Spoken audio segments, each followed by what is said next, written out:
jogou no Maracanã e deu um empate. Que jogo, hein? Flamengo foi lá, arrumou num pênalti. Pênalti existiu. Arrumou o empate. Flamengo 1, São Paulo também. Olha o milongueiro aí. E aí, Guilherme Silva? Vamos nessa, Nilson César, para falar bastante de Flamengo e São Paulo. 1-1 no Maracanã, com o Nilson César, com o Bruno Prado, Giovanni Chacon, toda a nossa equipe de esportes aqui na Jovem Pan.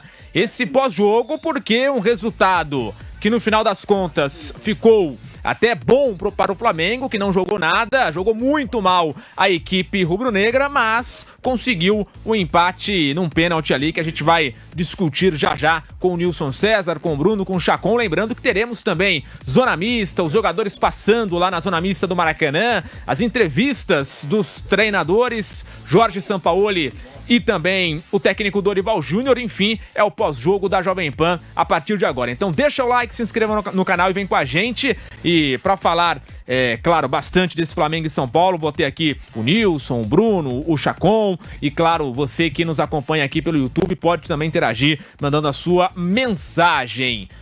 Fim de jogo então no Maracanã, Flamengo 1, São Paulo também 1. Resultado, como eu disse, ficou até de bom tamanho para o Flamengo, que não jogou nada, né, Bruno Prado? Foi uma péssima atuação da equipe do técnico Jorge Sampaoli. Por outro lado, os São Paulinos vão lamentar bastante, porque tinha o placar ali do triunfo até os acréscimos do segundo tempo, Bruno Prado.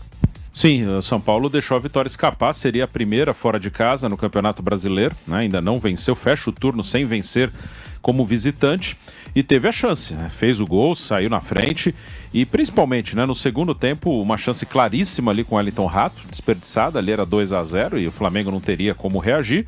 E se você não consegue matar o jogo, você deixa uma situação aberta para acontecer algo como esse, como aconteceu, um pênalti ali no final, impedimento ali, com a linha que traçaram, eu não tive convicção nenhuma se estava ou não estava.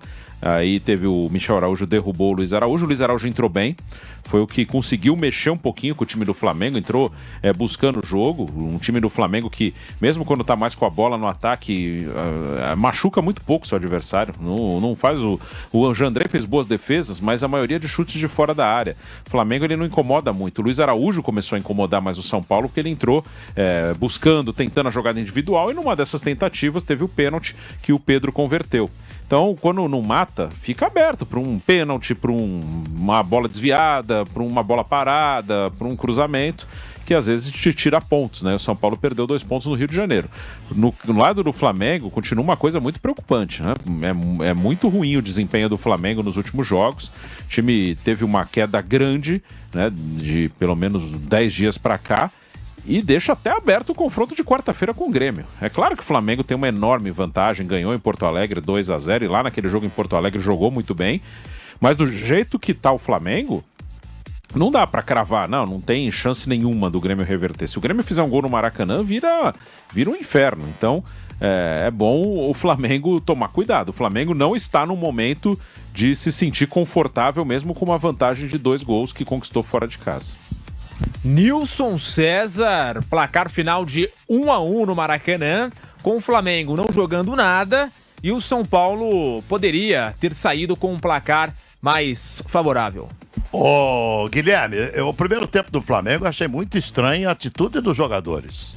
Eu vi um time se arrastando dentro de campo no primeiro tempo, como se tivesse jogado já 90 e poucos minutos de futebol. Quer dizer, estranho isso, né? É muito esquisito, né? Você vê um time se arrastando, sem lutar, sem brigar, sem nada. E o segundo tempo o Flamengo voltou diferente. Talvez tenha até merecido o empate, né? Não pela competência do Flamengo, mas pela incompetência do São Paulo de matar o jogo. Teve oportunidade para matar, uma com o Juan, né, claríssima. Outra oportunidade teve com o Wellington Rato, também uma chance muito boa para matar o jogo e não matou. Quando não mata, fica aberto. Agora, você sabe o que eu acho do Sampaoli, né? O Sampaoli, você tem 31 jogos com equipes diferentes. Isso não existe, cara. Isso você cria problema no grupo. Já teve o problema lá com o preparador físico.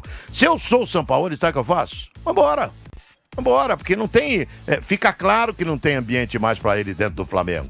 Eu vi aí uma conversa no final do jogo, o Gabigol demonstrando todo o carinho ao Dorival Júnior. Você viu, né? Foi dar um abraço ao Dorival, demonstrando todo o carinho ao Dorival. Eu tento, se fizer uma enquete hoje entre a torcida do Flamengo, o que eles querem? O Sampaoli e o Dorival? Quer apostar que ganha o Dorival? Então é isso que eu acho. Eu acho que um time não se forma assim. Sabe, dessa maneira, você alterando sempre. Você tem que ter uma base. Olha o Palmeiras aí. Você sabe o time de core e salteado do Palmeiras, não sabe? É um ou outro que entra quando o outro tá machucado, né? Ou então toma amarelo ou vermelho. Mas o resto do time você sabe. O Palmeiras tá lá pronto, definido, é aquele 11 do Palmeiras que joga. Eu não acredito muito nessa variação com muitos jogadores, variações táticas, sabe? Eu acho que isso é mais milonga do que qualquer outra coisa. Fala, Guilherme. E já nós vamos discutir o lance polêmico da partida. Os São Paulinos estão reclamando muito. Já nós vamos, inclusive, preparar a imagem da TV, né, do VAR e tal, pra gente avaliar e discutir o lance polêmico que deu ali os números finais à partida, o empate por 1-1. Então fica com a gente, já tem Jorge Sampaoli, Dorival Júnior, você vai acompanhar aqui na Jovem Pan. Agora, Bruno Prado, ainda sobre essa equipe do Flamengo. Hoje, poucos jogadores, eu diria que quase nenhum jogador se destacou individualmente. Dá pra citar o Luiz Araújo, que entrou no segundo tempo, foi ali o personagem do pênalti, mas foi um Flamengo, como um todo, muito mal. O que explica isso? Um time tão caro, um faturamento de 1 bilhão, jogadores ganham bem, salário em dia, estrutura elogiável, enfim. O que explica o Flamengo fazer atuações tão ruins? Porque não é só a de hoje. Dá pra contar aqui, são 3 já em sequência. Cuiabá, Olímpia e agora São Paulo, sem contar os jogos que já vimos na temporada, como por exemplo contra o Bragantino. O que explica isso? Um time tão forte como esse no papel, na teoria, na prática, né, apresentar uma atuação tão fraca como essa? Olha, acho que tem várias coisas aí e tem coisas que a gente não sabe também, né? O Flamengo, claro que tem muitos jogadores de qualidade, é um elenco muito bom, custa caro e teve seus momentos no ano, mas desde o início da temporada muito irregular. Aliás, o Flamengo ele é irregular em quase todas as temporadas. É um time que oscila mais do que deveria pela grana que tem e pelo elenco que consegue formar. Então o Flamengo ele tem esses altos e baixos com muita frequência.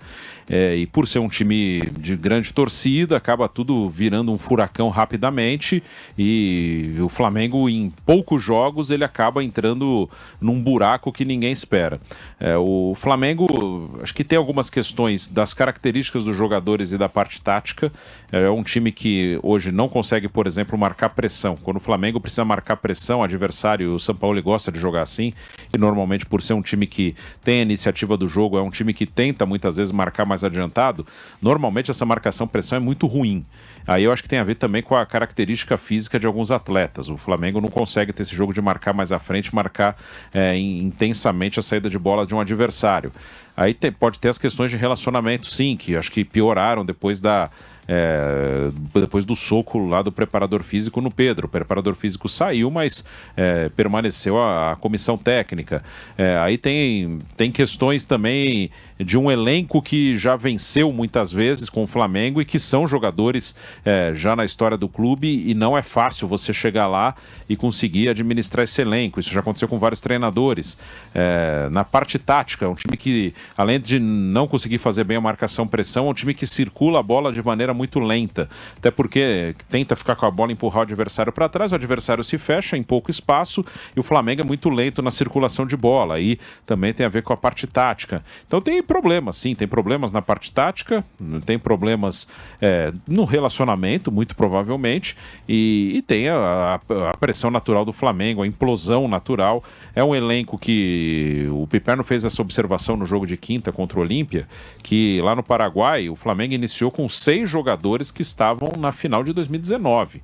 E são 4 anos, né? 6 jogadores 4 anos depois. E além dos 6, você tinha, por exemplo, o Davi Luiz na zaga, que também é um jogador já veterano. Então tem esse peso.